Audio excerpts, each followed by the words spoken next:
Do you potentially have Irish or Scottish ancestors? Stay tuned to find out.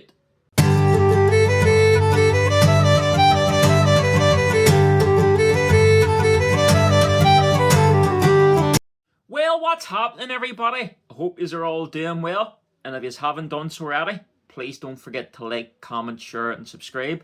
I'd really appreciate it. I've done a video before about me typing in my surname and showing exactly where my surname, the amount of people was in Ireland and Scotland in the year 1901. All this information is based on the 1901 censuses. And I asked people to send in their surnames. I'm going to do, for today's video, I'm going to do 5 surnames. So if you have any other surnames you'd like me to check, let me know and I'll definitely do another video. But without any further ado, let's get into it. The first name I'm going to start with is Connor. And as you can see by the map here, in 1901 in Scotland, there was over 2,100 Connors in Scotland. Actually, 2,126. It was the 390th most popular surname in Scotland at this time. They got, as you can see by the map, mainly in the centre locations, but the redder the colour means the more concentration of people. And I've got a map out here to see exactly where this is. Well, according to this map, the main location of, or the main concentration of Connors at this time in Scotland was on the border or just beside Highlands, but also Perth and Kinross. More or less on the border, I would say more located in the Highland areas. So there you go, quite a popular name in Scotland. I'll check Ireland now as well. Well, this is actually very interesting. As you can see by the map, Connors were all over the place in Ireland. There was 14,637 people in Ireland in 1901 with the surname Connor. It was actually the 22nd most popular surname at this time. 92% of these people was Catholic. 720 of them were Anglican, 310 Presbyterian. Then the rest were split between other, Methodist, Quaker, Moravian, Baptist, Salvation Army, Plymouth Brethren, etc., etc. But as you can see by the map, they were pretty spread all over the entire island of Ireland. But I would say right at the bottom west, northwest, southwest corner of Ireland was where the main concentrations of Connors, I would say, situated right at the bottom there, and that is around County Kerry. So if your name's Connor, you may very well have relatives in Kerry, but I presume all over the entire island of Ireland, as this map shows. It was a very popular name, but I'll check out the next name now. The next name I'm doing is McAtominay. And this is very interesting, this one as well. As you can see by the map, in 1901 in Scotland, there was only 15 people with that surname. And if you actually zoom in, I don't know if you can see this by the map, but there's a wee yellow colour, and they were all located more or less in the same location. So probably a family, or do you know what I mean? 15 people. And they were on the borders of East Ayrshire and South Lanarkshire. So there you go. If you're called McAtominay, you could very well have Scottish ancestors. I'll check Ireland now as well.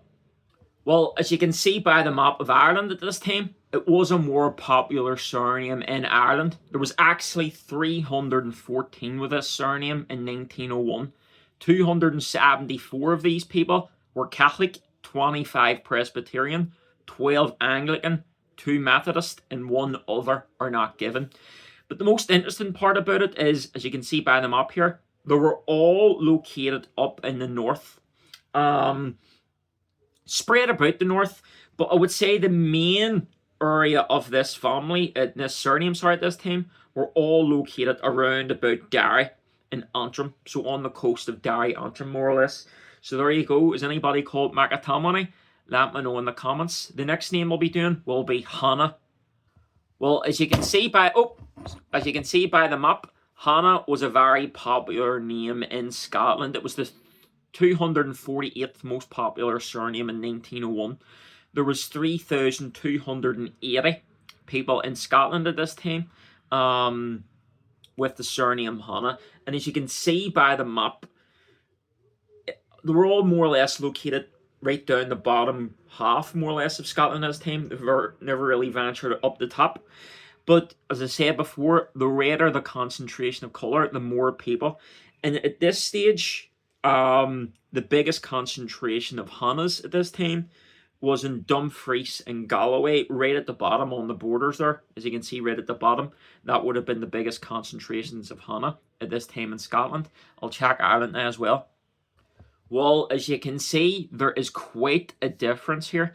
Obviously, it was far much more popular in Scotland than it was in Ireland. There was actually only 185 people at this time in Ireland with the surname Hannah. As you can see by the map, they ventured out all over the place. There was some down in Cork, County Kerry and stuff like that. 89 of these people were Catholic, 56 Anglican, 32 Presbyterian, 5 other, 2 Protestant, 1 Methodist. So very split in terms of religion. There was 2 areas with a red, so more prominent concentration. One up north around County Down, as you can see right by the loch. But also there was a red location, and I think it's County Cavan. So just you can see wee red speck there on the map, County Cavan. So is anybody from America, wherever like that, called Hannah? You very may well have relatives in Ireland or potentially Scotland, more likely, called Hannah as well. The next name I'm going to check is Bruce. Well, as I was suspecting, given that it's probably linkage to Robert the Bruce and stuff, and as you can see by this map, very, very popular name in Scotland at this time. 9,292 people had the surname Bruce. It was actually the 75th most popular surname. And as you can see by the entire map there, they basically covered the whole island of Scotland at this time, all over the place, even up into the Shetland Islands and stuff like that. So they were everywhere, basically. Probably the main concentrations right over there towards Aberdeenshire and Moray. So yeah, but very popular name, as I was suspecting, within Scotland. I'll check Ireland to see the difference. Well, as you can see, quite sporadic compared to what it was in Scotland. There was actually only 625, still a decent amount, 625 people with the surname Bruce in 1901 on the island of Ireland. Very, very split religiously as well. 236 of these were Presbyterian, 226 Anglican, 75 Catholic, 57 Methodist, 25 other, 3 Baptist, 2 Freethinker, and 1 Salvation Army. And as you can see by the entire map here, they did spread it all over the entire island of Ireland, a lot up north as well. But there was one area with a red speck there, you can see, maybe a family of some sorts over in County Donegal. So there you go. Is anybody called Bruce? You may have relatives there in Donegal. The last name I'm going to check is Colum. So Colum's to be the last one I'm going to check. Well, this is very interesting. In 1901, in Scotland, there was actually only 2 people with the surname Colum. Could be a couple of some sort, probably like a married couple. And they were both based in South Lanarkshire. So very well could have like descendants over there in Scotland, South Lanarkshire. You can see by the wee speck there, the wee white speck, there was only 2 of them. I presume a couple. So yeah, only 2 in Scotland at that time. Let's check Ireland. Well, there was only actually 115 at this time on the island of Ireland called Colum. And as you can see by the map, it's pretty spread out as well, but mainly located closer to the west of the island of Ireland. There was some down in Dublin, some over in Limerick, some in County Clare as well. Donegal, and then just below Donegal, Fermanagh, Tyrone. But there was red specks there, as you can see. So the main concentration of these people at the time was in County Leitrim and Longford. So more or less between Leitrim and Longford, was the main concentration of columns on the island of Ireland. 66 of them were Catholic, 38 of them were Anglican, 9 Methodist, and 2 Presbyterian. So there you go, folks. That is the first 5 names I'll do. Is anybody called those surnames? As I say, you very well could have relatives in Scotland and Ireland. But if anybody wants me to check their surname, let me know. You possibly do have ancestors on both these islands. Let me know in the comments, and I'll definitely do more videos of these, folks. Stay tuned for the next one.